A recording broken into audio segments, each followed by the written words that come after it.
pick up the telephone and call that number that you see on the screen. There are counselors standing by to talk to you right now.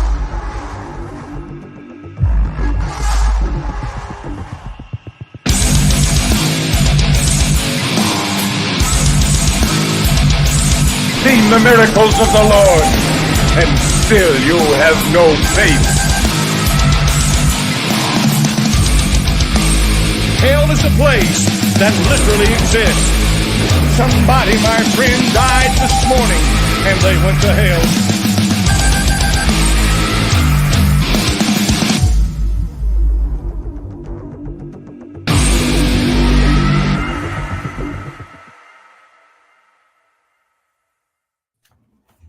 Well, welcome everyone to HELLCAST, a conversation between some ex-Christians to talk about the fears of hell, talk about hell's history, and talk about indoctrination and how to get over it. Welcome everybody. I can see you all in the chat there. It's really awesome to see.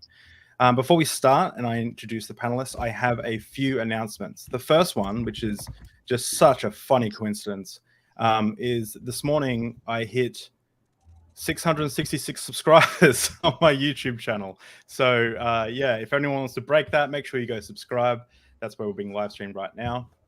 The second thing I want to mention is, let me just quickly share my screen, is that Deep Drinks podcast has now moved to a second channel. And I did this because I want to have conversations with people like Christians and atheists and everyone in between.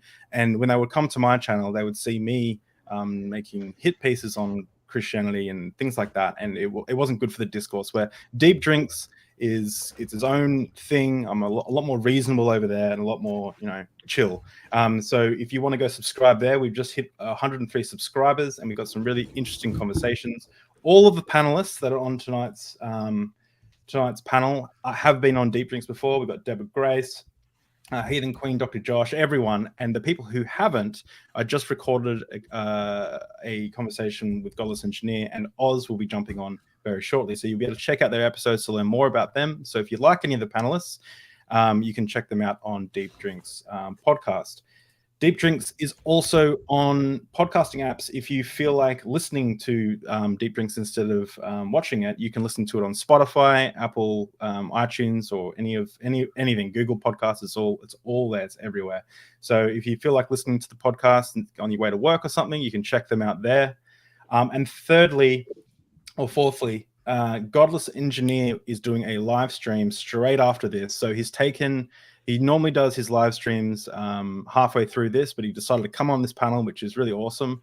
So straight after this panel, I'm going to be jumping over to Godless Engineer's channel, where he'll be talking about, he'll be reacting to Christian TikToks and slavery apologetic TikToks on, which will be a hoot. I'll be in the comments having a laugh with him. So without further ado, I'm going to welcome the panel, and I'll get everyone to just introduce themselves quickly and what they do, who they are, and here we go. So we'll start with Michael, and then we'll just go down the line. Awesome. Thanks for having me, David. Everyone else, thanks for showing up. My name is Michael Granado. I'm a history and philosophy educator. Been doing so for about the past 10 years. Also a PhD candidate in the history and philosophy of science, and I make some YouTube videos where I've interviewed most of these people here. The ones that haven't, I'll be messaging you after this for an interview. So thanks again, David. I'm Dr. Josh. I'm an Assyriologist, Hebrew Bible guy. So I show up on these panels, hopefully just to sit here quietly, nod a lot. It's good to be here, though. Oh, is it me now? Yeah. Sorry, I'm not good at this whole thing. I'm John Gleason, the Godless Engineer, and I'm fairly certain that Josh is going to have some things to say tonight, because despite most of the other times I've been on with him, this is in his area of expertise in general. So, but for me, I have a YouTube channel and social media. I go by Godless Engineer. If you you want to come and check me out, we've got a live stream, like David was saying, just a second ago, we got a live stream going on here in about an hour and a half. So if you wanna check out some really bad biblical slavery apologetics, then definitely come check us out. I guess that's me. Yeah. Hi, I'm Heathen Queen, and I'm a nightmare. No, what do I do? I have a YouTube channel. I have a TikTok. I roast people and tell you what the Bible actually says. It's gonna be cringe if she says it, so I'll have to say it. But she's been referred to as the lead pipe of accountability. So. Someone shoot me. Next. And also the devil's last child. What? Also the devil's last child. Oh yeah, the last child of Satan. Which, like, honestly, hell yeah. So apparently I'm Jezebel. It's hard to follow this whole panel, but I'm the author of Crucifying the Bible. I'm writing my second book, and that's pretty much me. I've 41 years in fundamentalist evangelical Christianity, and I have a lot to say because I know the Christians' arguments. Cool. Oz. I am Dr. Oz. I'm probably the least qualified to be on this panel. I'm here for entertainment. David let me know that when I got the invitation. Like, you're just here for people laugh. I did not. But no, Jenna and I, my beautiful girlfriend in the chat, we own and run the Atheist Network Group. Go check us out. We're a crazy bunch. Cool, Tang Gang. And I was recently on Tang's channel where Jenna made up this fucking rumor that I would want to rap battle Oz, and that was not the case at all. And I said about 3 words, then called Heathen Queen a bitch, and then and it was the worst thing. Honestly, I can't even. I was shook for about 3 days after that. That was my own personal hell. It was horrible. I mean, you weren't wrong. We've also just to mention the books that we have. We've got a couple of books. Crucifying the Bible, that is Deborah Grace's book, and I've also got the hardcover here. So this one's for the study, and this one's because I wanted a signed hardcover. And also we've got Did the Old Testament Endorse Slavery by Dr. Josh. Yes. This one. I'm going to save y'all some time. Yes. Yeah, You're yeah. welcome. Spoiler alerts. Yes, it definitely does. Yeah. But what kind of slavery was that? Was it the kind of like nice slavery? Where Yeah, but they can go pre-order the Atheist Handbook to the Old Testament, Volume 2. That is true. So the Atheist Handbook to the Old Testament, which isn't just for atheists, Volume 1 is here, and we've also got Volume 2 being. I'm listening to it. I'm listening to that one right now, and go get it. Go get it, guys. Yeah. Go get it. It's really good, and Volume 2 is I know is going to be awesome. I'm really excited to look at that one. Oh yeah, here we go. Oz has got them out as well. Look, I have every single one of his books on this shelf, so don't play with me. All of them. Yeah. What I love about this book is that you don't give any like whack takes. It's not like crazy. It's just you just give like consensus view of scholarship, which is cool. Like you're not trying to deconvert anyone. Your wife's a Christian, Megan, she's lovely. You're not trying to deconvert anyone. You're not trying to.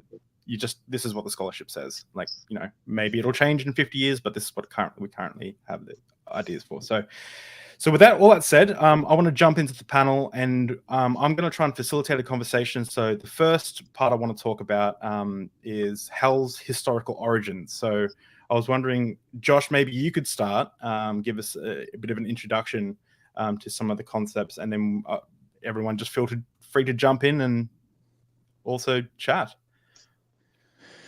Yeah, I mean, so the concept of the afterlife is something that's developed quite a bit over time. And of course, once you start getting into apocalyptic literature and post-apocalyptic literature, it starts, now it's really moving toward this dualistic heaven and hell. Good people go to a good place, bad people go to a bad.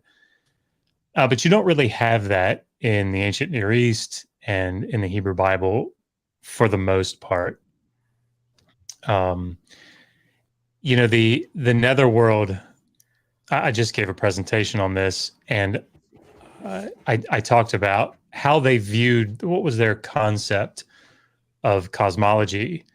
Like, how did they view where heaven was and where the netherworld was? And even though Mike Winger has produced a couple of videos recently talking about how they didn't think the earth was flat, they did.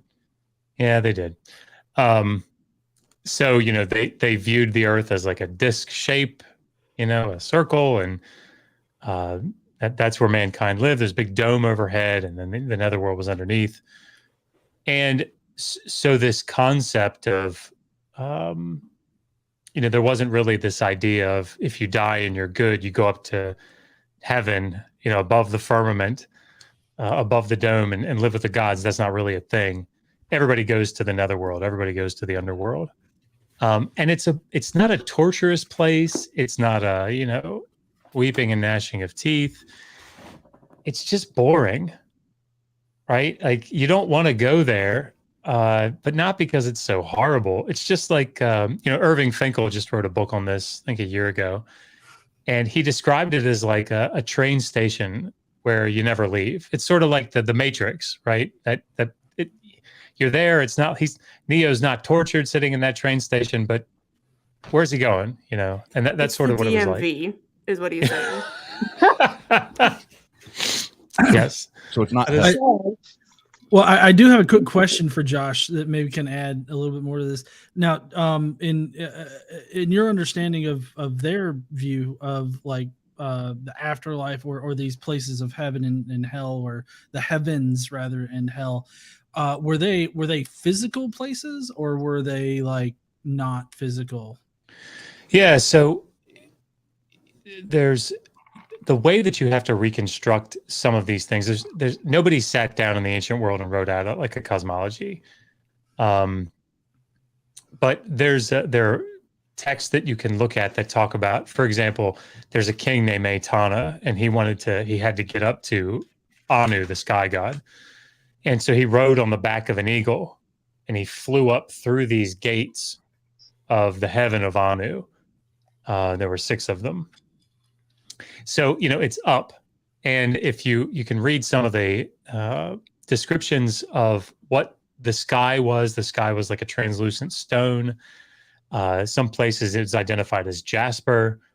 But it's a physical thing. If you went up, you'd bounce off of it. You know what I mean? You have to find your way through it. And the underworld was the same thing. And at the edge of the earth, there was thought to be mountains that sort of held up that dome.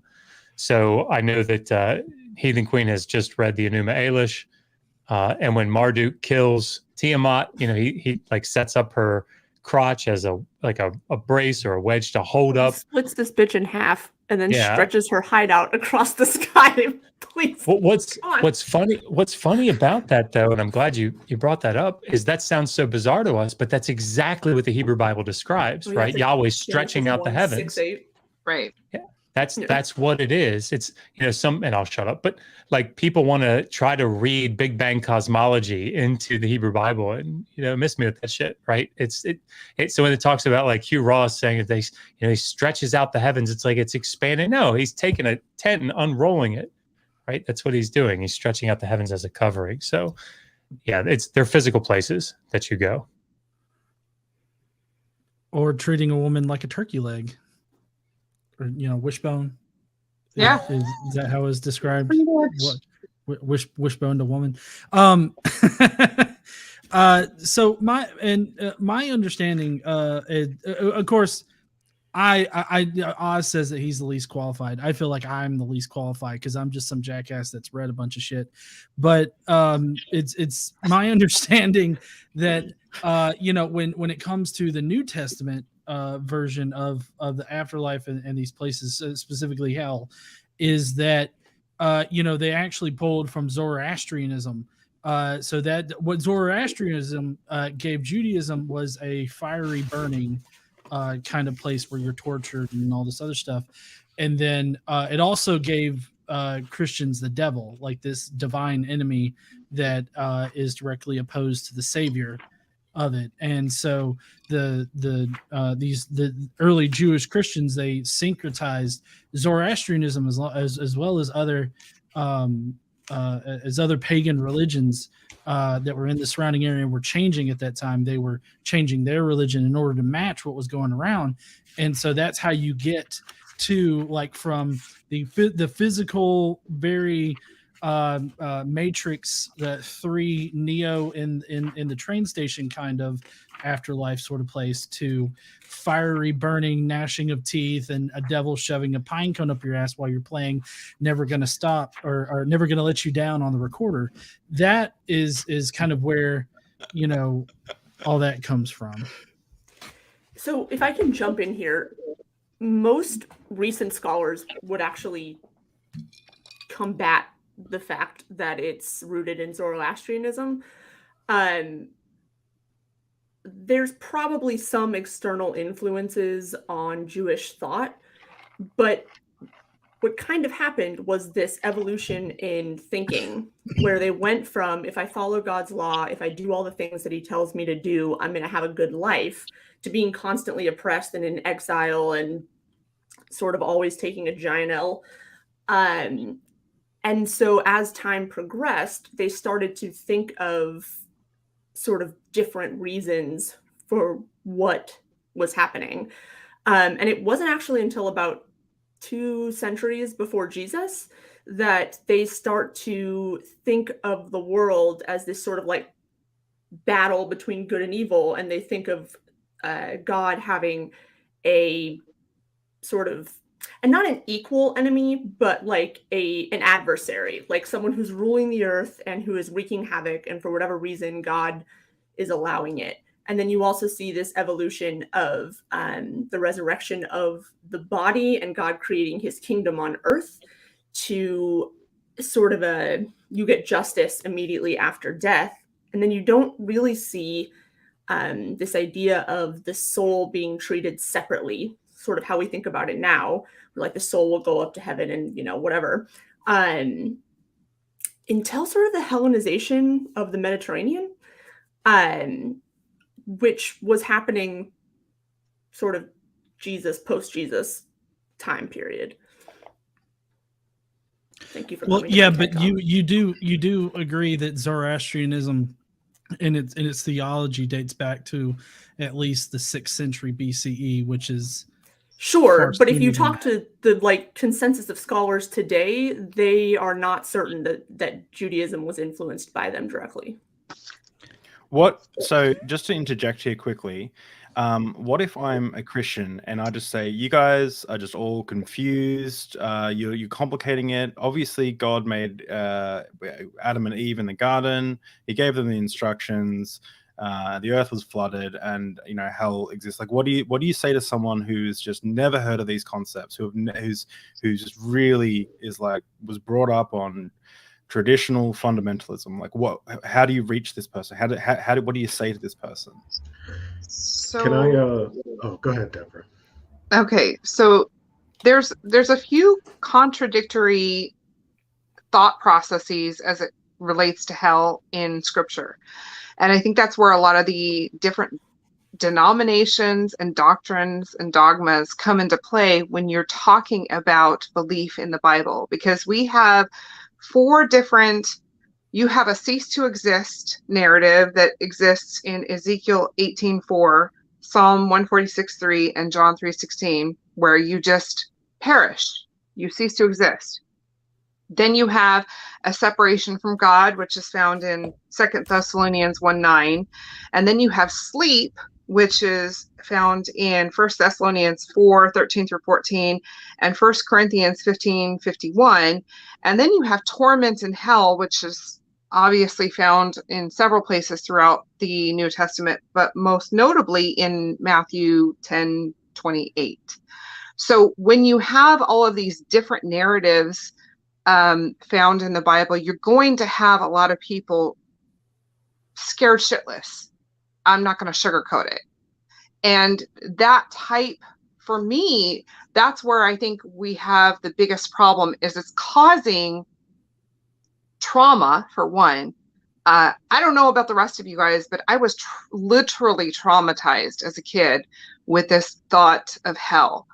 And when you have a traumatization that happens to you mentally, psychologically, it affects your amygdala, your prefrontal cortex, and your hippocampus. So when you affect all three of those, you're going to affect memory, you're going to affect decision making in the future, you're going to affect, oh my God, so many things. And I actually do have it here, but oh yeah, memory loss. You're gonna affect your attention span, your ability to organize, the ability to carry out tasks appropriately. All these things are affected when you start to you start to indoctrinate a narrative of hell into people. And I don't know about you, but it took a long time to deconstruct that narrative. Amen. Ramen. I think the question more to this conversation should be, how do you deconstruct this? Not just why or the history of hell, but how do we deconstruct this? Can I? And we will be going into some personal stories and some deconstruction and some tips on deconstructing in a little bit. But I just did want to answer a few more questions in regards to hell. Like, for example, why doesn't Judaism have hell? Like that was for me, that was a big thing. Why doesn't Judaism have hell? Complete split in the narrative. Yeah, because they believe in something totally different. Because the Hebrew Bible was written to the Israelites. Yeah. Yeah. Can Michael, you were saying something. Oh yeah, I was just gonna piggyback off of something that Deborah was saying, a distinction that she made that I thought was really interesting, and talk a little bit more about modern history. And feel free to interject and wherever. So what I think is really interesting, there's this kind of classic debate in theology about hell between hell as a place, like a physical location, versus hell as a state. Oh. Uh-oh. We may have lost him. We're frozen. That was interesting, though. But let me just interject and say, it's not to say that the history isn't important, because it does play to understanding that it's fiction, that it's not real. So I'm not discounting the history of it at all. Please don't anybody interpret that. And I just very briefly, I think, Deborah, you brought up something that is incredibly important to sort of answer your question, David, about how to get people that are entrenched in fundamentalism to sort of start thinking this way. And that is the multiplicity of voices that are in the Hebrew Bible and in the New Testament. So, again, it's going to take time to convince somebody that is entrenched in fundamentalism that there are different voices, in the same way that it's difficult to take them to Genesis 1 and then take them to Genesis 2 and say, no, one of these things is not like the other. But that is a way to sort of get, start the process, is to be able to say, look, there's not just this univocality talking about this. If you're in the prophets, you have a different idea of what the afterlife is, and if you're reading in the Pentateuch, you have a slightly different idea. And so I think that's an important thing to start the ball rolling. Michael, we lost you there for a second. Yeah. Do you want to continue? Sorry about that. Yeah. Sorry. I'm currently in Puerto Rico, and the internet out here is a little hit or miss. So I'm in paradise, so I figured it's fitting to talk about hell. So yeah, this idea, this distinction that Deborah brought up, really changes, I think. And I'm going to do a really big oversimplification of history, and you feel free to jump down my throat if you want to. But prior to the scientific revolution, there was a lot of very literalistic kind of understanding about biblical concepts, including like places like heaven and hell, kind of what Josh was saying earlier. There was the idea that heaven was like up there and hell was probably down there or beneath heaven somewhere. And you have some really interesting conversations that happen, like with in the 17th century with Copernicus and Rheticus over the exact meaning of astronomical hypothesis and whether or not mathematics actually applied to reality and if they describe reality. And then, of course, you have the whole Galileo affair. And one of the interesting things that happens with Galileo, he writes this letter to the Grand Duchess Christina, and he says that we have to take a certain view of the Bible where we view it as allegory and metaphor, because if not, it's going to contradict what we're learning about the universe. And so you see this appear in like John Calvin's theory of accommodation, which says that the Bible was written in a certain language to appeal to ordinary people. But what I've seen historically, the big picture judgment I'm making that I'm probably wrong about, is that we start to take a less literal view of biblical things post 17th century and start to say that hell is more so a mental state rather than a physical place. But the reaction against that with people like Jonathan Edwards is to emphasize the fire and the torment. And that's kind of what leads to the emotional religion of evangelicalism, and especially in the United States. I'm going all over the place. I'm going to shut up and let other people talk. I just wanted to bring that up, that shift from like hell as a place to hell as a state. I think is very real, tangible historically. Yeah. I'll just throw out there real quick. I'll be the party pooper. Being a former evangelical charismatic Christian, I know more about hell, like historically speaking, than I ever did as a Christian. None of the, and obviously I'm saying this respectfully, but none of this meant anything to me when I was a Christian. All I knew is that hell is dark and hot and bad shit happens, right? And I'm tortured and I'm burnt, and then it all repeats itself, right? We just keep doing that for eternity. Into what Deborah was talking about, I think that's where, if I can add anything to this panel, that might be where I can jump in, because it was 2 or 3 years that I had to go through therapy and, kind of, I guess, rewiring my brain, relearning, and understanding that this place is not real. This thing is not real. I'm not going to go and die and burn and suffer for eternity. And that was quite the fucking process, right? And going through that. And you would think, well, as an adult, it'd be easy to get over that, just like it would, you watch a scary movie and you get up the next day and you forget about it. Nah, it's not the way that shit works, bro. It's not the way that shit works. And, as a grown adult, would still have nightmares, even through my deconstruction and deconversion process of spending eternity in hell, right? So these things are interesting to talk about, and obviously I love learning, I love listening, I love reading, but and I'm not trying to be like to challenge what David said earlier. I know he had a couple of questions, but at the end of the day, the hard stop is how are they using it through the indoctrinational process to fuck people up? Whether the history is accurate or not, how are they using that to manipulate people, to control people, control the thought process?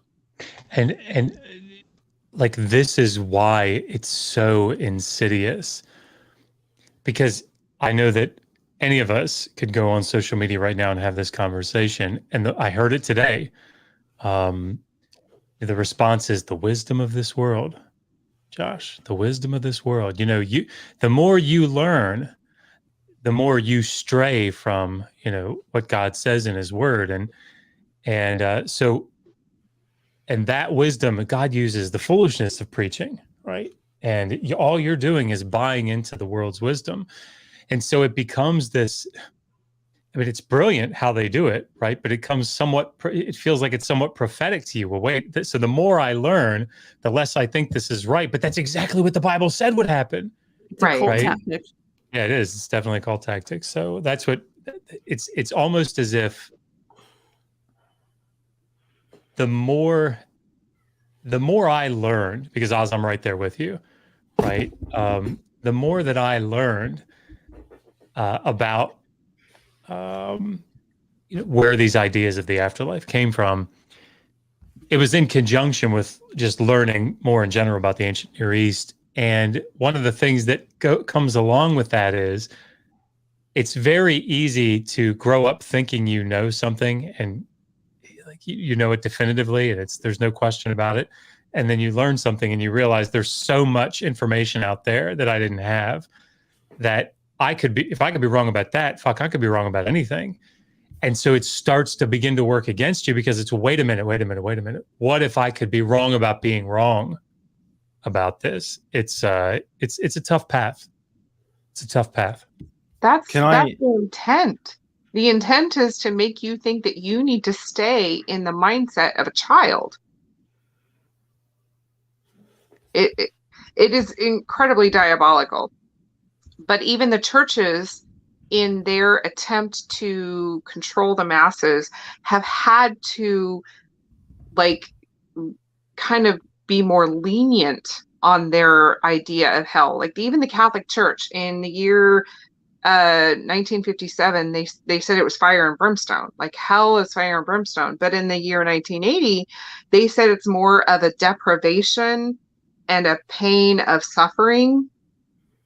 But then in 1994, they basically said it's separation and self-exclusion from communication from God. So they've changed their whole narrative on what hell looks like. But they had to, because there's so many different voices, like you said earlier, like all the narratives are so different that they've had to relax on what their concept of hell is. Can I build off of that real quick? Yeah. Because it's not right. Yeah. What you said reminded me of, philosophically, talk about heaven and hell. Heaven specifically is meant in a lot of ways, and I can, we maybe even get into personal experience and religious trauma. But I lost a lot of people early on in my life, and heaven was presented as a way to, as a comforting thing, right? It's okay, you'll see them one day. Like, yeah, it's sad, they're gone, but you'll be with them again, type thing. And hell has philosophically been used to kind of solve this problem of like divine justice. And why does it seemingly, why does the world we live in, why do bad things happen to good people? And why do bad people get away with being bad for their entire life and not have any sort of punishment for it? And then this idea of hell comes in and say, oh, well, there is ultimately divine justice. But the flip side of that is when you're talking with somebody, like, to give a brief example, when I was 4 years old, I was raised by a single mother, and my grandfather helped to raise me. I lost my grandfather when I was 4. And I grew up in a very impoverished community where there wasn't really such a thing as like mental health awareness or anything. Like no one knew anything about that, not to date myself, but this was before all of that. And so the resource that was available for the community was the church. And so that's where they took me. And the answer that I got was, some people go to heaven and some people go to hell. Now, as a 4-year-old that just lost his father figure, that wasn't really comforting. So it can have the opposite of the intended effect, I think. But yeah. And to what was said a minute ago, and there, I believe Deborah had brought it up, but if you're like me and you have to go through therapy to rid your brain of this garbage, one of the things about trauma is when I have diagnosed PTSD because of all this bullshit, right? And there are certain things that set the trigger, and there are some, not all, they're now thankfully minor, but there are still some parts of my brain that revert back to the age of the original trauma, where it's the fear, the anxiety or whatever that I experienced at that age. Because I hear some theists say, well, that's just, you're just being immature and you don't know how to handle the conversation, or you don't know how to handle the content or the conversation. It's no, I can't, and like I said, it's much better now, but when you're in the heat of that battle, I can't tell my brain, no, don't respond to the trauma. Don't respond to the PTSD, which keeps me at that childlike stage, right? And if you think about what the book says, it either asks or requests, commands, whatever, to have childlike faith and to just enter this thing and think like a child and love recklessly like a child would their parents. That's dangerous. That's it makes you more susceptible to the trauma. Absolutely. I was just I remember going to a therapist when I was still a Christian, and I remember saying talking about hell, and the therapist wasn't a Christian, and he said, would a good God, would a loving God send you to eternal hell?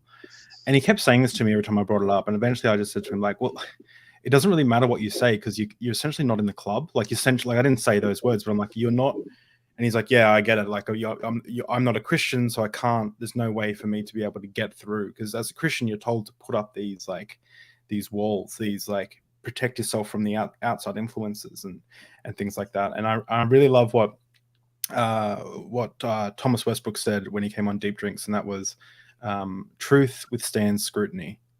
And that is, you don't need to protect it. You don't need to protect your faith if it's true. Truth does anyone investigation. Yeah, exactly. Does anyone still have some moments of where they still fear hell today, even though you no longer may believe, you may still get fears sometimes? Hell is other people.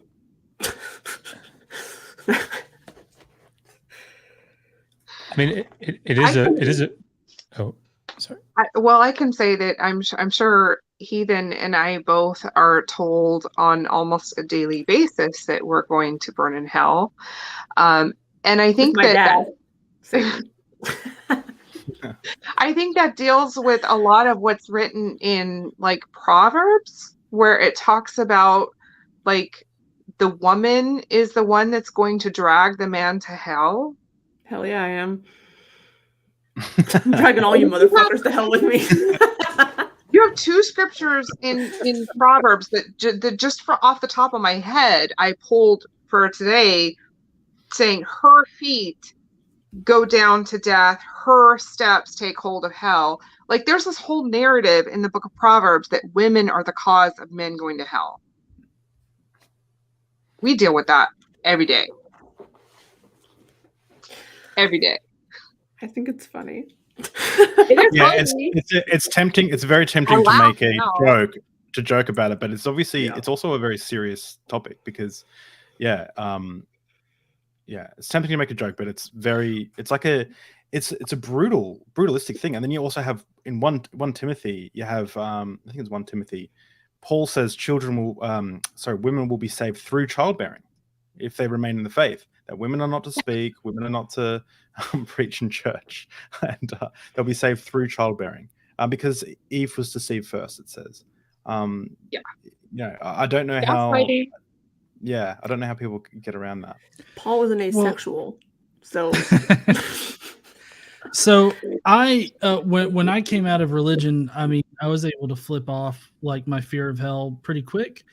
But I know that that's very specific to just me. I'm a very like when it came down to it, as I was leaving religion, a lot of things became kind of like light switch, like expecting there to be a heaven, or expecting there to be a hell, or anything that I do is gonna send me to hell.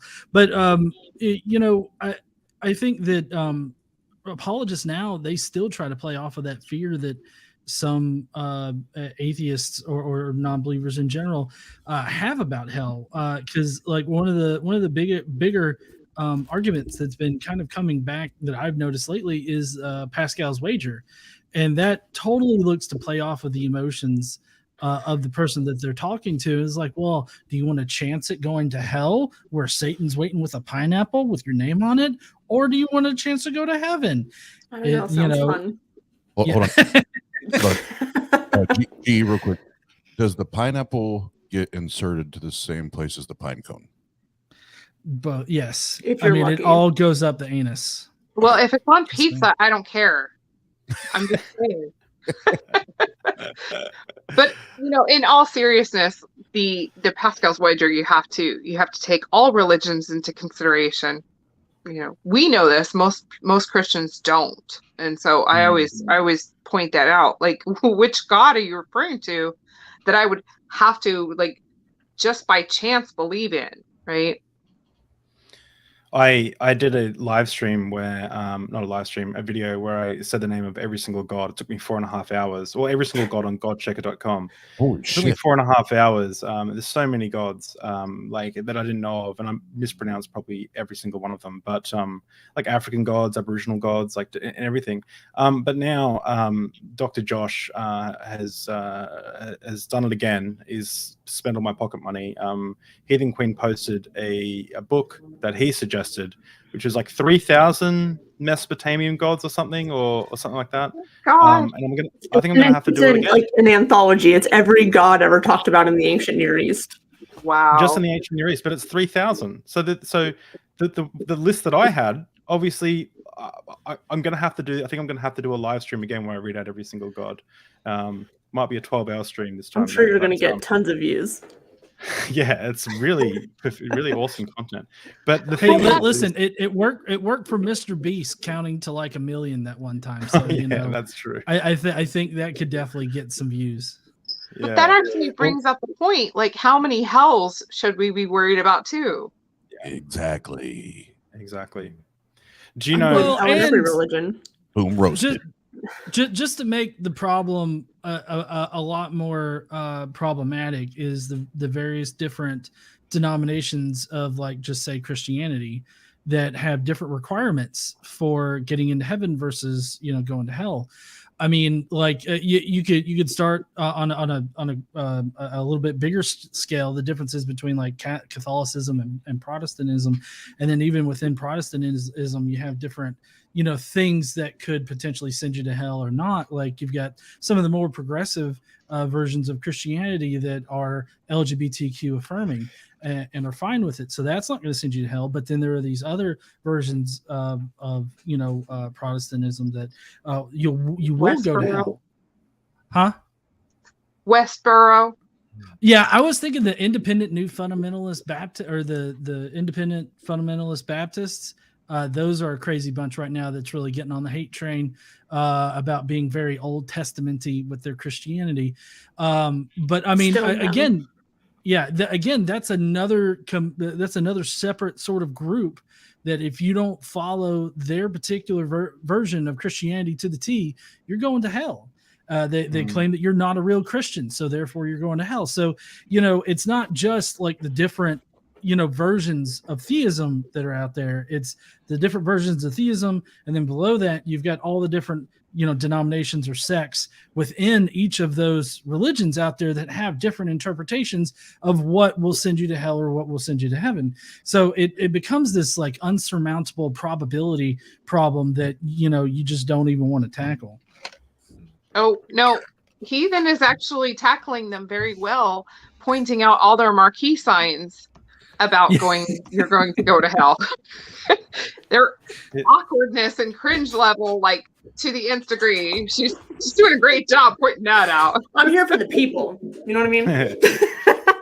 Pascal's wager is a really interesting one, because when I was deconstructing my faith, I thought about that a lot, and because it's not just denominations of Christianity, it's different religions. Buddhism has a real fun kind of hell, I think.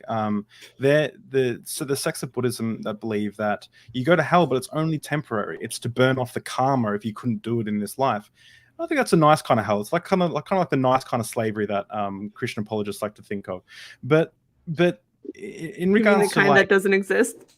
Yeah, exactly.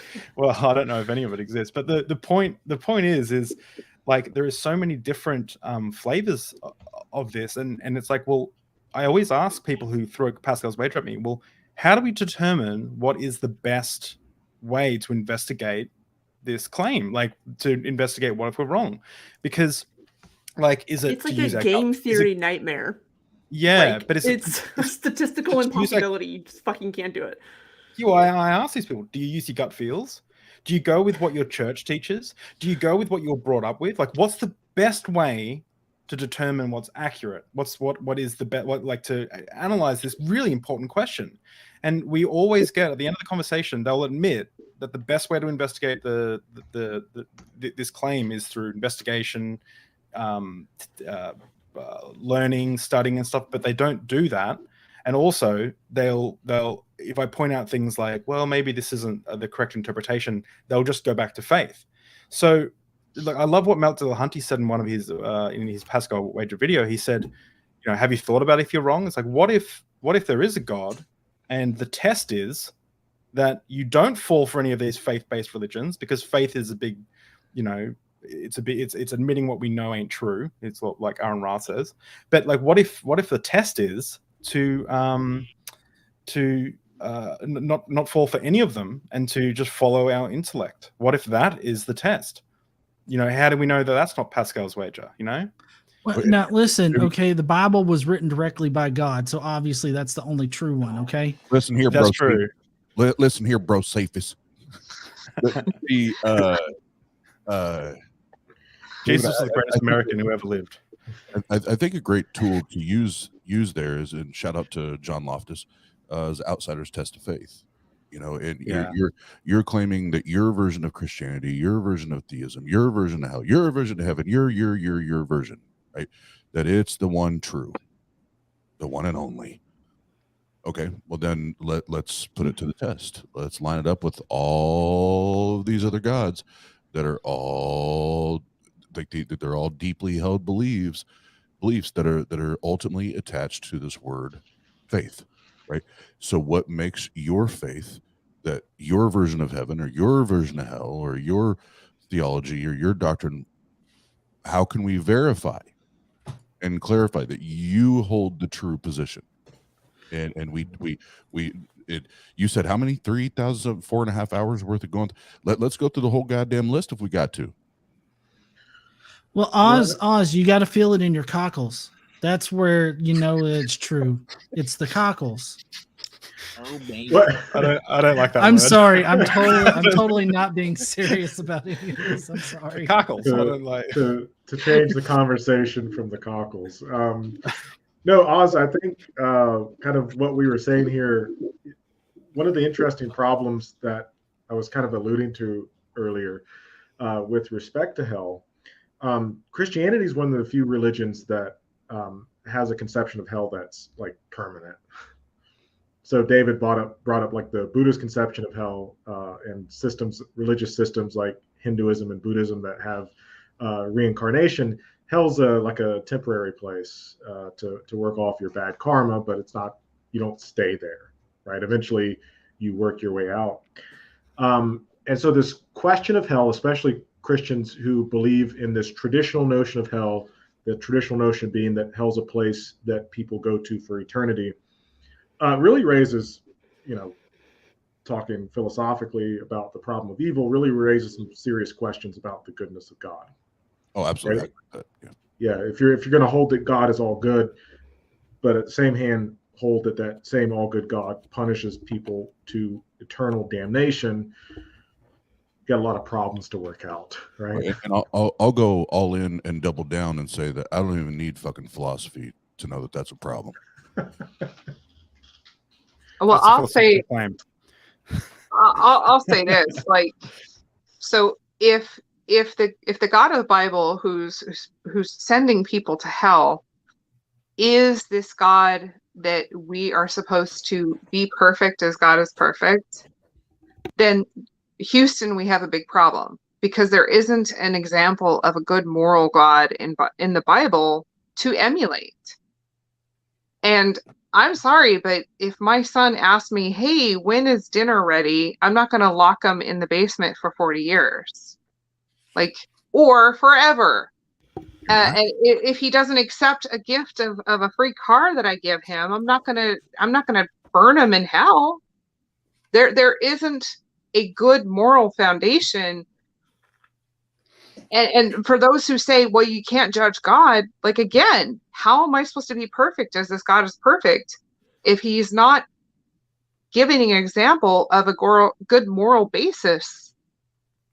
And Deborah, when I get that argument from especially your fundamentalist Christians, we're not to judge God. He's the judge. He's the blah blah blah blah blah. Right. But there's the same book that says that we can test him. We can put him to the test. So if we're going to put him through the test, aren't we? Like, the whole point of the test is at the end of the test to judge on whether you passed or failed, right? Like, what the fuck are we talking about? Well, yeah, Deuteronomy 13 says we're supposed to test prophets based on whether what they say comes true or not. So, like, if we're supposed to test prophets, can't we test God? So I've got an idea as far as prophets go. And I mean, this is totally my own, my own invention through my podcast, where we, both KC and I, we read the Bible. I think that God could easily solve that problem without having to test prophets. If only they made light shine out of every single orifice of the prophet, they would be easily identifiable. Sure. Just and it's like you give, your prophecy, and that would shut everybody up. I mean, I could tell you were coming with a joke because you were smirking a little bit as you were, and I was like, oh, here we go. This is going to be funny. She's got a joke in her head too. I can already see it too. Not me. A joke? Never. Right. Couldn't be me. I did want to mention, I wanted to, so my hope for this panel, and we might do more in the future, is that we could give hope to people who are actually still deconstructing the faith and actually are still scared of hell. Obviously there are some, it's a pretty scary thing to question your faith, or even to think about questioning your faith. And obviously people are brought up with this indoctrination, this fear of hell. So I wanted to ask if you could give any advice to people, what would you give? And Godless Engineer, you raised your hand for a second. Well, yeah. What I've been doing this entire time is kind of, I guess, how I cope with the whole idea of hell and how ridiculous, the more that I think about it, the more ridiculous it gets. And the way that I handle it, and I think could be somewhat maybe emotionally healthy for some people, is to, make fun of that, that previous belief that you had about it. Find funny things in popular media that sort of make fun of this whole idea of this eternal torment and hell for finite things that you do. And I think that and the one thing that I'm thinking about is the movie Little Nicky, where basically Nicky is the devil's son, and there's various parts in it that make hell look ridiculous. And I think that that's kind of, at least for me, that's kind of healthy, is to make fun of these ideas that I once had about hell, and how it's like, oh, you mean that just one lustful thought and I'm burning in hell for eternity? That's ridiculous. And for me, at least, the way that I deal with it is just I guess making fun of it a little bit, and realizing that it's kind of a ridiculous notion. I do understand that there are people that seriously take hell and are seriously afraid of it and everything, and that's my jokes tonight, or any way that I handle the conversation, is not meant to I guess belittle or make anybody feel dumb or stupid or anything like that for being afraid of hell. I just I would hope that most people could get to a point where they're realizing how ridiculous the whole concept is.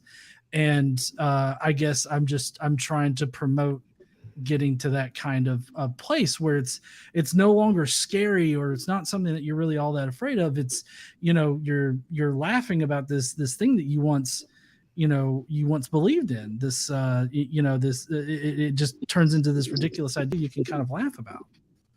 And if go ahead. Well, if I could, real quick, because one of the things that prevented me from questioning my faith for a long time, and not that I would, but I did have a very tangible, real fear of hell.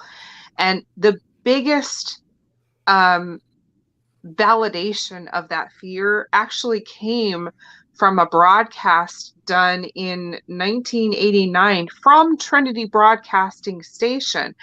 They actually broadcast this, now we know to be a hoax, called The Sounds of Hell.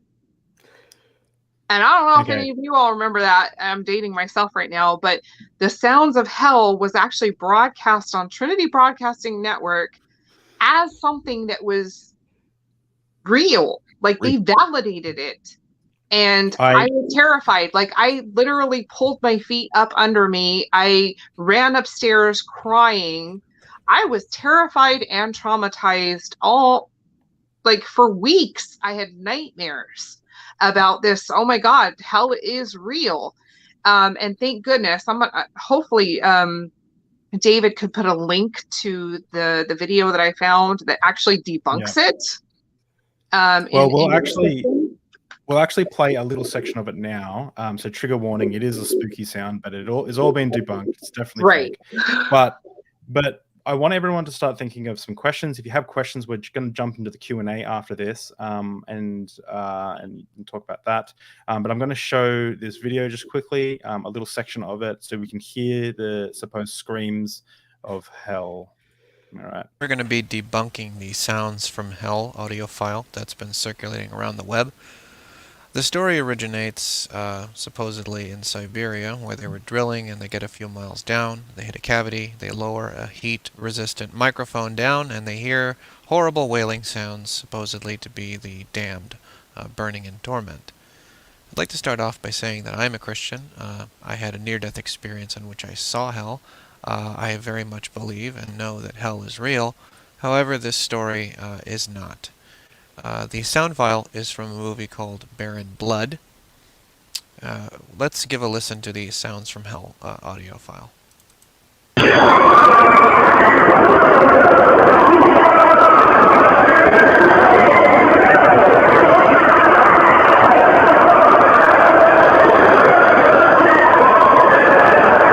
That's enough of that.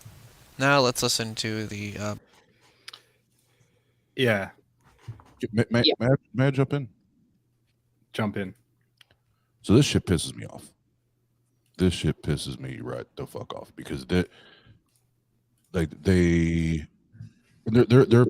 will allow their children to listen to this shit. Oh yeah, we were pulled downstairs to watch that on TBN. Yeah, same. I remember in the living room. I remember sitting in the fucking living room, crying, and being told that this shit's real. Right. So a couple things. I'll try not to be long-winded, David, so forgive me because I can ramble sometimes. What GE said a minute ago, there is so much truth to that, but you have to get to that spot, right? If you have been heavily indoctrinated and literally poisoned and intoxicated on this bullshit narrative that we call hell, right? So it's a process to get there, and I'm very grateful. I'm very thankful that now I can have the let's poke fun at it, let's make fun of it conversations. I could do that today, and there's no more triggers, there's no more punch me in the gut type feelings, but that was a process, man. That was a process. So what I wanted to do was just give a really brief kind of a description or a version of what I did and what helped me, because I do think that is important, in this conversation. And each case is going to be different. It's case by case. But maybe there's even one piece of it that might help somebody that's listening now or later. The first thing, therapy. And we, Teng, we do have direct access to several, not just secular, but very proud atheist therapists. So if you don't have one in your area, you don't know how to get a hold of one, you can email us. It's tengang@gmail.com. I will, as quickly as I can, get you the info for that to help you walk through that process. The other thing I did, and this is where I'm diagnosed bipolar, so I have a very black and white brain, and it's either it is or it isn't. It's 100% or it's 0%, right? And what I did is I personally went and bought all the books that I could find on exactly what that dumbass said was, I went and saw hell. I had an afterlife experience. I went and bought all of those books, and I read all of those books. Can I tell you what didn't happen in all those books? Same thing. The same goddamn hell. Like everybody's version of hell was different. The only thing that they had in common was that it was dark and it was hot. That's it. Like that's every other experience. It sounds like a 24-hour fitness sauna. Yeah, it's and that sounds so basic and so That was a bunch of elementary. creepy old men in a sauna. I knew it. It sounds so basic and so elementary, but when I started to remove those lenses, right, and the skepticism was there, and I'm questioning, I'm doubting, and those things continue to, those lenses continue to kind of slide away, and I'm seeing, okay, there are a lot of inconsistencies just within all of these people's stories that say they went to the same fucking place, and nothing is accurate other than it's dark and it's hot. There's a lot of indoctrination that plays into near-death experiences, and when you have a near-death experience,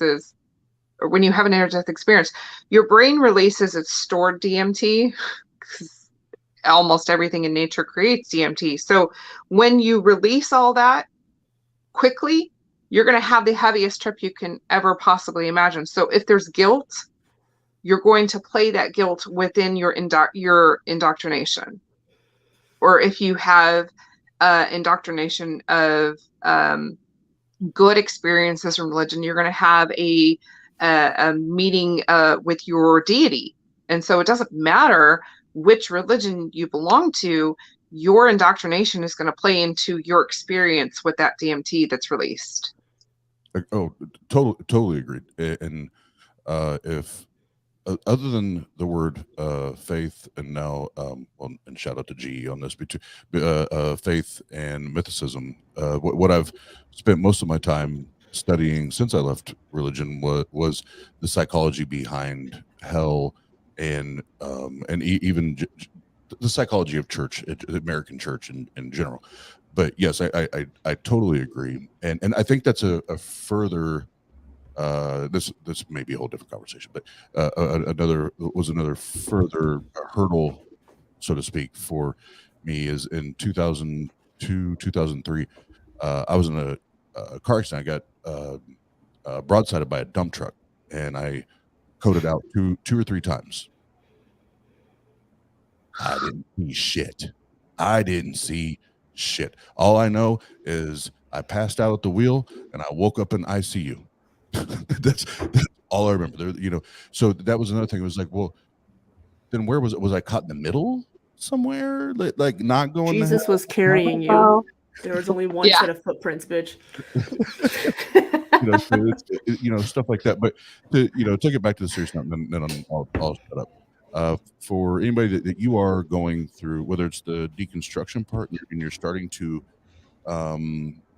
maybe the wall has begun to crack or crumble, and you're asking these questions, and if hell has been built in to your thought process and your day, even how you live your life day to day, because of the threat and the fear of this place, yes, therapy, do the research, but the biggest thing is to try to the best you can surround yourself with people that are going to, yes, be loving and compassionate and empathetic and sympathetic to your situation, but they're also not going to blow smoke up your ass.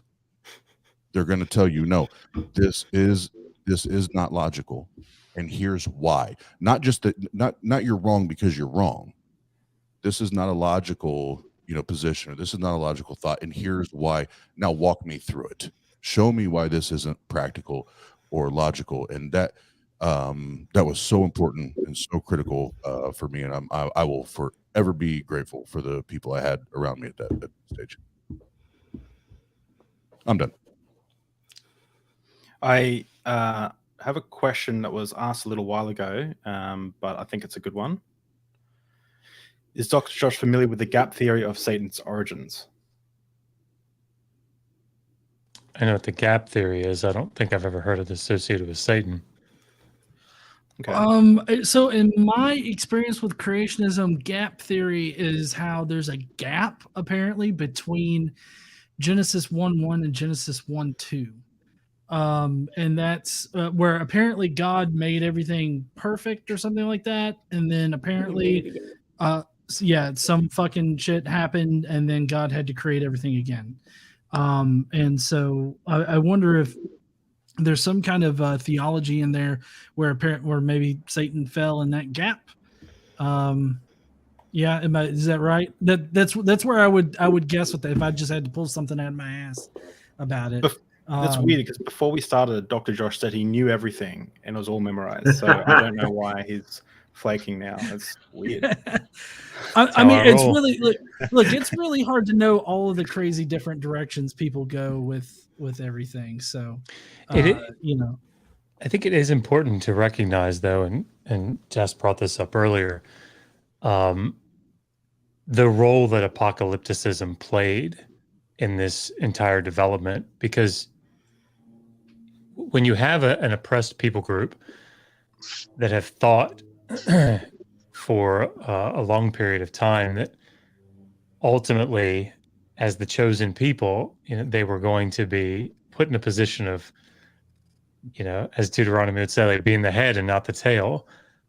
And it seems like it just gets worse for them as they go.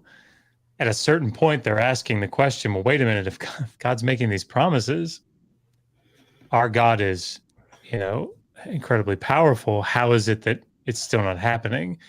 And so this dualistic approach to reality begins to form in their thinking. And if you have this, you know, divine being that is working against, you know, the good divine beings. So you like, you know, you read through the book of Daniel and you see the curtain being pulled back in that early apocalyptic text, and you know, he's given to see what it is that's going on behind the curtain. This is a comforting thing to people because you know, the message is hang on just a little bit longer, right? Because if this is all part of God's plan, and as long as you don't give up, as long as you don't give in, you stay on the winning side, and it's almost here, right? Just hang tough a little bit longer. But that sort of dualistic approach that explains why it is that God can be all powerful, but yet bad things still happening to his people. But it also leads to, well, those bad people are going to get theirs. Because see, when God comes back, he's going to right all the wrongs, and all these people that have gotten away with all this shit for all this time, he's going to take care of it. And yeah, I mean, it's really important to recognize, I think, that as part of the process. And again, Bart Ehrman's got a really great book that I think deals with this. It's very, very useful. Yep, I don't know. Yeah, this one was another many little tabs. It's a good one, and he's got another one out as well that goes through journeys. Goes more into the journeys. It's just been released this year. I forgot what it's called, but I've been listening to it. Yeah.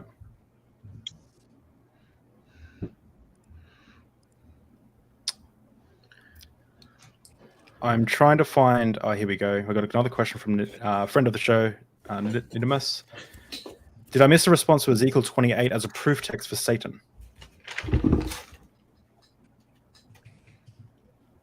Does anyone know about that? So Ezekiel 28 and Isaiah 14 are sort of like these two texts that, given how they're worded, you know, that they seem to be, in some interpretive approaches, speaking to Satan. You know, like, so I mean, we don't have to go into all the details of that, but I mean, you know, Ezekiel 28 is part of the prophecy against Tyre, one of my favorites. And yeah, but shout out Mike Winger. Or not, you know. You suck. But yeah, that's suck. Yeah, good. You said Isaiah 14. I have Isaiah 14:15 here. It says, "Yet you shall be brought down to hell, to the sides of the pit." I'm sure that's referring to Sheol in Hebrew, which doesn't actually refer to a literal burning place for souls for eternity. It's just the grave. Yeah. Looks like we have someone who wants to inform us of something. Nobody needs to go to hell. Jesus came to solve the problem of sin. So, did somebody write This that is down? hell. Somebody write that down. Right now. I had no idea Jesus saved us from the hell. I told you hell is other people. And my man came to prove my point. You're gonna be shocked. You're gonna be shocked. just a shout out. Hell is empty. I've never, Demons are here. I've never fucking heard that Otangelo. in my entire life, Otangelo. Nobody's ever said that to me. Ever in my life have they ever told me that Jesus came to die and save me from my sins so I don't go to hell? Nobody's ever said that shit to me. You just blew. I'm saved. Yeah. All right, we're this is now called the HELLCAST. We're now talking about heaven. But seriously, crucifying the Bible, Deborah, could you just quickly mention why? Because obviously the story of Jesus is the sacrifice, is the lamb that was sacrificed for the world. Could you give us 1 minute or something of just the reasons why he doesn't meet that criteria? Things like it was never a male lamb, things like that. Okay, real quickly. So the whole idea is pretty much extortion, because just a sacrifice needing to save us from an eternal hell that he created would mean that God just wants his special fan club, and whoever isn't part of his special fan club is going to burn forever. But the sin sacrifice laws of the Old Testament require the sacrifice to not be anointed, to be killed quickly, the blood drained out at the base of the altar. The altar is anointed. It's offered in the temple. It's offered by consecrated Levitical priests, and any leftovers are eaten by the priests. So that doesn't really line up. I mean, there's been leftovers for 2,000 years. We've had communion every Sunday. Right. Which is like virtual cannibalism, and that's a whole other story. I'm sure Josh understands that one in context with Mesopotamia and other religions. So yeah, We have a reply. We do have a reply. Oh my fucking Why god, didn't I bro! I think never of that? thought about that. Hang on, wait, leave it up there. What did it say? Wait. Read Bible. the How do you think I got here? Bible. Got it. Which one? Hold on. Which I one? think that comment was mostly for Josh. Yeah. Guys, Yeah, I I gotta think go. so. I'm a Just to changed be- woman. This I'll is see something that y'all I read. around. I got some proselytizing to do. This book here, what I thought was so badass, Josh, is in it you're like, because it's like, oh, what translation he's going to use, and you're like, I just use mine. I just translated the Bible, so I just use my translation because you read Hebrew. Do you know why I did that? No, see, it's actually a funny story why I did that. When I wrote the book on slavery, sorry, this is like an aside, but I used the NIV because first of all, it pisses every evangelical off that I know that I use the NIV and tell people that I like it because it's awesome. But but I did it, and there's a certain part in some of these, like Exodus 21. There's a verse that it mentions the judges, and I don't think it's really talking about the judges. But because I was trying to stay consistent, the NIV translated as judge, so I got all these questions about it. So I was like, "Fuck, I don't want to get all these questions. Fuck it, I'm just going to translate it all myself. It's fine." So. And it was, I was going to say at the top of the show, David, when you brought up the book, one of my favorite parts of the latest book Josh wrote was you get in the first two chapters, you get to skip all the begats and begots and begats and begots and begats and begots, and you just get the story, bro. You get the story, and it's so amazing because I'm ADHD as fuck, and trying to read the Bible, it was like begatting, and they sat and ratting, tatting. Like, what are we talking about right now? What are we doing? Well, just to pivot, because I did say I was going to do this. There is I think I mentioned at the start, but there's a pre-order for number 2, if volume 2. Links in the description. Links in the description for Crucifying the Bible as well. So volume 2 is coming out. Volume 1 is also awesome, especially the audiobook is read by Seth Andrews, who has his voice is like. I was gonna say drinking butter, but that's kind of gross. His voice. I was gonna say butter too. So yeah, he's just got the best voice for radio. And he's doing volume 2 as well. Just so. Oh, he's on volume 2. So you can get that. I bought the hardcover signed version. And Josh, you need to write something sassy in that when you sign it for me, because I just need a sassy print. And Deborah Grace's book, Crucifying the Bible. Also check that out in the description. And everyone, that if you like any of the panelists here, everyone has content they're producing. You're not allowed to go to Tang's channel though, because you might see me rapping. Don't go there. No, everyone, check out everyone's stuff. If you like content creators, make sure you check out their links in the description. Make sure you subscribe to this channel, and make sure you subscribe to Deep Drinks, bitch, because we're trying to get more people on. And if they see I have low subscribers, they go, "Oh, that sucks," but we get lots of views. Like, yeah, it's good. It's good. Oz. I just have one question before we go. David, so as soon as volume 2 comes out, you know what comes up next, right? Volume 3? What? Volume 3, motherfuckers. Volume 3. No pressure, Josh. No pressure. Is it a trilogy? Josh is like 4 books ahead of volume 3, so. Oh, wow. I'll stop at 3. And the real quick, the one thing we didn't mention, and I'll make the shameless plug for GE, because we talked about it a lot last night on our live stream. If you have not purchase and download the app Chrestus, Chrestus, go do that shit right now. It's a great resource. Go download that shit. I so appreciate that. I've been dragging ass on it, but I still think it's somewhat good. We were using it last night. So what is this? I'm not familiar. What is this app? Okay, well, Chrestus is an app that I picked up from the original creators, and it's basically just a resource of knowledge about early Christianity and specifically mythicism, and it seeks to provide the best information concerning all of that with references and stuff of that nature. So it's still a work in progress, and I've been trying to do a better Bayesian calculator for it. So yeah, there's the very minimal the very minimal website that I've done for Chrestus. It looks awesome. It's clean. It's badass. Yeah. It's badass. Yeah.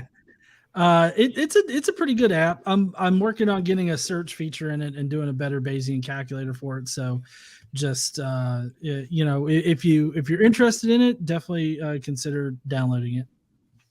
I have yes, everyone make sure you download that, but I just got distracted really quickly then, because my sexy goddess of a wife who is laying in bed pregnant. We're having our first semen through IVF. Stoked. And she messaged and text messaged me, because I think she's a little bit computer illiterate, doesn't know how to type in the chat. She said, sorry, I love you. How do you deal with close friends and family that tell you you're going to hell without hurting them further? Can you say that again? How do you deal with close friends and family that tell you that you're going to hell without hurting them further? So I think the idea is, obviously, they are terrified that you're actually going to hell, and they're trying to warn you, and you don't really care because you don't believe in hell, but you also don't want to cause them more suffering. How do you deal with that? Has anyone got any advice? Yeah. Just real quick, I'd like to modify it slightly. So I have 5 kids, and my mother is obviously gravely concerned for me, but even more so for my kids. And that's tough, because she'll come to visit and she'll cry. And I love my mother, obviously, but it's very difficult to be able to,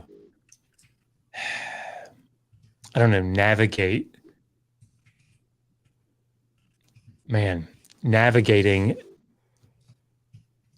your mother's concern for the eternal state that your children, I mean, she clearly cares incredibly deeply, And so you love that concern, but yet,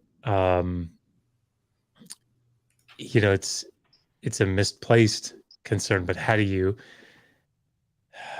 Yeah, I mean, I'm asking more questions, I think, than answering them, because it's incredibly difficult, and I feel like I engage with it fairly routinely. It's a very real problem, I think. So how do you engage with it? Just quickly before you jump in, Deborah, how do you deal with it? I think for me, it's to listen and to say, I understand, I remember what you feel like. And then to try to have conversations that, start to try to place particularly the Hebrew Bible back in its ancient Near Eastern context. And I'll just say this very quickly. The last conversation I had with her, I said, what would you say about a guy that in a suicide act brought down the main supports of a building on top of 3,000 people who were in a church, a place of worship? What would you think about that? And of course, as any normal person, he said, that's horrible. It's terrorism. So his name was Samson. Oof. And I think that even though that might be a little jarring, I have a chapter in volume 2 that's talking about divine commands of violence in the Hebrew Bible, and what does the apologists say about them, and how to address it. And it all, that very frequently, comes down to a type of special pleading, and looking at the data in a way that confirms what you already think. It's the same with looking at how women are treated in the Bible, particularly in the Old Testament, because you color things, right? You color things, and so you only see it through those lenses. And I think being able to step back, kind of bringing it back to hell, step back, and that's where this development of the theological positions about these beliefs, I think, can become so important, because to be able to say, Mom, they didn't always think this, right? And the way that she interprets the text, the God of the Old Testament is the God of the New Testament, and it's, you have to try to say things like progressive revelation, but it's just fucking different, right? They didn't think that there was a hell. So I think being able to listen and to gently sort of point some of these things out, and to be very patient, moving maybe the person along. That's how I do it. Hop Please. in for a second. I sort of want to speak to a different experience. I think Christianity is incredibly bad at teaching people that they're allowed to set boundaries. You're constantly being asked to talk about where you are if you're walking God, right? Confess your sins, do all of these things, be transparent, yada, yada, yada. You don't owe anyone your story. You don't owe anyone your beliefs, and you certainly don't owe anyone your emotional energy. Now, I know, because I have both of my parents think I'm going to hell. Yay. Like, whatever. And I have a different experience than Joshua. I don't talk to my mom for a lot of reasons, unfortunately. And my dad and we talk, but we avoid religion. And that's largely because I got to a point where I thought, like, my own peace, like, I don't have to take this abuse, even if it's rooted in a place where they think that they're doing something out of love. It's harmful to me, and I don't have to accept that. And so I started telling people very calmly, in no uncertain terms, that, like, I won't be discussing this with you. I won't. I appreciate your concern, but I simply won't be discussing this with you. And if you continue to try and discuss it with me, I will stop coming. Full stop. Because especially as a child in evangelical homes, you don't get the right to say any of those things. And so you grow up thinking you have to take whatever other people dish out to you. And you don't. You don't. And that doesn't mean you have to be an asshole to people. But if someone's, if someone had some very traumatic event in their past, and you're like, hey, can you tell me about, like, that time that person died in front of you? Like, every time you saw them, you would expect them to be like, I don't want to talk about this. right? Like, I don't have to talk about that. I don't have to relive that trauma. And I certainly don't have to take your prying, abusive questions about it. And obviously those two things are different, but they're also not different, right? They're also the same in a lot of senses. Do I think that's necessarily the right way to deal with every single person? Certainly not. I think Josh's method has a lot of validity with people. But I do think that it's important to remember that you're allowed to set those boundaries. And if somebody actually loves you, you setting a boundary, like what I don't remember exactly what someone said, but they said a boundary is where I can love you and me at the same time. And I think that's incredibly important, especially in these religions that are very overreaching and constantly proselytizing, right? So you can love that person and you can be firm with that person. And if they genuinely love you, they will respect that. And I have also told a lot of people, hey, if your God is as all powerful and all loving and all knowing as you say that he is, he will convince me. He doesn't need you to do his job. Absolutely. And if I could jump in right there, because Heathen Queen got me all fucking pumped up and shit now. So, me too. Preach. And again, I'll try to make it quick, but and I'll go a step further. And I can't believe I'm even saying that I'm going to go a step further than Heathen Queen. But if you're someone that was not heavily indoctrinated into hell, and you can handle those conversations, and it's like water off a duck's back, then good. Handle it that way and do that. But if you were someone like myself and many others that were heavily indoctrinated, heavily traumatized and damaged by this bad idea, if you have people that are constantly, or at least consistently, trying to bring that back to the forefront of your mind and your day-to-day experience, I'm gonna tell you right now, tell them to fuck off. Fuck off. Get rid of them. You don't need those people. I don't care if it's mom, dad, brother, sister, aunt, uncle. You don't need that person. You don't need that person, because if you've already communicated politely and respectfully and maturely that, look, I don't wish to have this conversation with you. I'm not comfortable having this conversation with you, and they continue to bring that shit back up, tell them to fuck off. It's not worth it, because we all can only we can only control how we respond to things, right? The event's going to be the event, and how we respond, we want to respond with the best possible outcome, in mind, and how we want that to hopefully pan out. But some people, it's not worth it. They're toxic, they're poisonous, and it's okay to dismiss them out of your life. It's okay, because the only person that's responsible for your happy and you being happy is you. It's you. And don't let them take up all of that mental real estate for free. Don't let them live there. Don't let them do that for free and occupy that space that you're working so hard to try to rid yourself of all that toxicity and that poison. So if you have a person or multiple people in your life that are trying to remind you or dangle that, but what if you are wrong? What if you are wrong and you go to hell? Fuck you. That's my answer. Fuck you. I can't see my wife saying that, but just before we are going to finish up in about 10-15 minutes, but Godless Engineer does need to head off at the moment. So I just want to say shout out to Godless Engineer. When this stream ends, make sure you go check out Godless Engineer's channel. Godless Engineer is also coming on Deep Drinks podcast. We've recorded the conversation. It's been a hoot and a half. We learned about Jesus mythicism. So thank you, John. I'll see you out. And if anyone else needs to go now, I did say 90 minutes, but I just like the vibe this is going, and we'll just continue with a couple last questions and then we'll end. Well, thank you so much for having me on. I appreciate everybody being here, but I do have to hop off and go do my show. It was great meeting everybody, and I guess I will talk to everybody later. Love you, John. See you, John.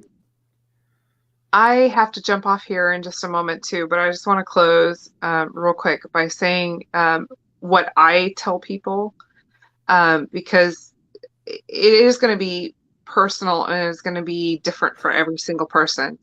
But when I'm talking to people who I'm trying to be very sensitive with, there's two things. You can throw out there the whole predestination if you want, There's verses in 2 Thessalonians, I think it's 2, that talks about God is the one that sends delusional spirits to those who don't no longer believe. So if that's the case, then those who have questioned the faith, God's already sending them delusional spirits. So it's his will that I'm going to hell anyway. If that's comforting to them, okay. There's lighthearted ways of saying it, like, well, it's the same as, I don't believe in Santa Claus anymore. So if you tell me that Santa Claus is going to bring me coal, okay, you can make it lighthearted if you want to. There's a lot of different ways, and I'm addressing some of these things in my second book too, because it deals with the psychological issues. But there's so many people out there triggered by this issue, and I try not to be a source of triggering for them. But yeah, I think it's going to be a very personal experience and dialogue with loved ones that you really do care about, and you really don't want them. You don't want to see them crying because you're invested in that relationship, and so. Well, it's easy to say, and there's boundaries that definitely do need to be put in place. People like Mom, for Josh, who I know you care for her, you don't want to see her cry. I can't imagine offering much more than what you know about the Bible to that conversation. But for me personally, I had to, for like a year and a half, have a fake Facebook page so that I wouldn't put my grandmother in cardiac arrest, thinking that I was no longer a believer. You do what you have to do. But I do have to hop off. Thank you so much for having me here, but I do have to hop off. Well, everyone check out the book. Hold up one last time. Links to all the books and everything in the description, as I mentioned. Yeah. Thank you for coming on, Deborah. Thank you so much, guys. We'll see you all later. Bye. And for the record, Deborah is much nicer than I am. Much more. I've got a really good question that Michael might want to answer, which is, isn't there a belief that everyone eventually gets redeemed and hell doesn't exist? Sure. I'll try not to disconnect as I'm answering. By the way, the advice that y'all gave, absolutely fantastic. I think all that's wonderful. Yeah, so there was a early church father named Origen who first kind of developed this idea that hell is temporary, and that ultimately, because Origen had a really strong belief that God is love, and that a loving God would eventually want everybody to go to heaven. And so Origen's idea was that hell was a temporary place that no matter how despicable the person, they would eventually come to realize the mistakes that they made, accept Christ, and be accepted into heaven. That was picked up recently. The most recent iteration, I think, was Rob Bell, if I got his name right. Early 2000s. He wrote the book Love Wins, and everyone Love Wins. That was it. Moved him from the church. Yeah. But yeah, I mean, I don't want to. I see it a lot in the atheist community. There's a lot of. Be careful not to straw man people's positions. Listen, I tell people all the time, Christianity is a 2,000-year-old religion, 2,000 different conceptions and ideas about what Christianity is and about what hell is. So, yeah, there's different ideas of hell, but that is an idea of hell that more philosophically sophisticated Christians will take, because it's more easily reconcilable with the belief that God actually loves people. I think David Bentley Hart also, I think that's his name, also has a fairly recent book out basically on universalism. And that's the name of the position, universalism. Thank you. Universalism. Yeah. Well, I think that we will end the show there, but it's been a fantastic show. We may do this again in the future if there's enough interest. So make sure you subscribe, like, comment on this video, and share it with some friends. Also subscribe to Deep Drinks. Check out the links in the description. And we also have a Discord. And I'd like to especially invite, I'm going to pronounce this wrong, on Tangelo Grasso, who's been commenting. He's the Christian Don't do it. we mentioned before. Don't do it. We have Christians on the Discord server. In fact, one of the mods on the on my Discord, one of the 2 mods is a Christian, and we have conversations with Christians, Muslims, everyone over there. As long as you're respectful, you're not transphobic, not bigoted, then you're welcome on. Well, you maybe not welcome on Tang's Discord, but you're welcome on the Dave McDonald Discord. Jump on and Don't do it. Don't do it. You're not welcome here either. Hans doesn't want to talk about the Shroud of Turin anymore. That's weird. I don't do homophobic and transphobic. Bro, someone get SJ in here. Yeah. I have I also wanted to mention that a book that helped me a lot is the Audible version of God Is Not Great by Christopher Hitchens. There's something about the way Hitchens writes in that, even though he does say some pretty dog shit takes about women further in his career. This book is amazing. Love it. And I am going to finish on what I wish I could use Carl Sagan saying, but I had to record it myself because it got copyright striked. But there's a section in his book Pale Blue Dot which talks about the smallness of Earth. And so when the spacecraft, I forgot which one it was, I think it was Voyager, was heading out, they asked Carl Sagan, hey, where do you want to point the camera before it, descend, like, this far away from Earth? I think it's 6 billion kilometers. And he said, turn it back and face it and take a photo of Earth. And this is a little like voiceover that actually helped me deal with the perspective of religion, hell. How can something so small, like, it just put things into perspective. Like, holy shit, we worry about so much stuff on Earth. We worry about religious trauma and all that stuff. We worry about all that stuff. In the grand scheme of things, doesn't look that big. So I'm going to end there, but thank you everyone for coming on. I would like to end with, Tangelo, nobody wants to talk to you. 2 brain cells competing for third, brother. True that. And on that note, bye. True that. All right. Well, I'll talk to you on Tangelo or some of the people on Discord as long as you're not annoying. Anyway, well, yeah, it's already over. Sorry. Okay. All right. See you guys. Thanks for coming. Condition. Bye.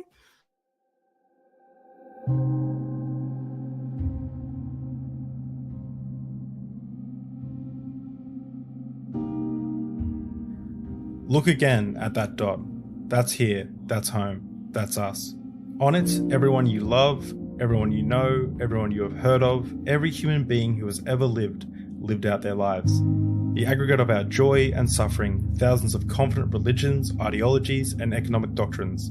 Every hunter and forager, every hero and coward, every creator and destroyer of civilization, every king and peasant, every young couple in love, every mother and father, hopeful child, inventor and explorer, every teacher of morals, every corrupt politician, every superstar, every supreme leader, every saint and sinner in the history of our species lived there on a mote of dust suspended in a sunbeam. The Earth is a very small stage in a vast cosmic arena. Think of the rivers of blood spilled by all those generals and emperors so that, in glory and triumph, they could become the momentary masters of a fraction of a dot. Think of the endless cruelties visited by some inhabitants of one corner of this pixel on the scarcely distinguishable habits of some other corner. How frequent their misunderstandings, how eager they are to kill one another, how fervent their hatreds.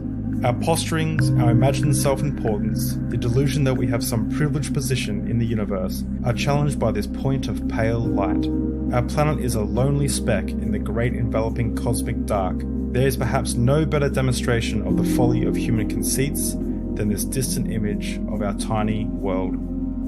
To me, it underscores our responsibility to deal more kindly with one another and to preserve and cherish the pale blue dot, the only home we've ever known.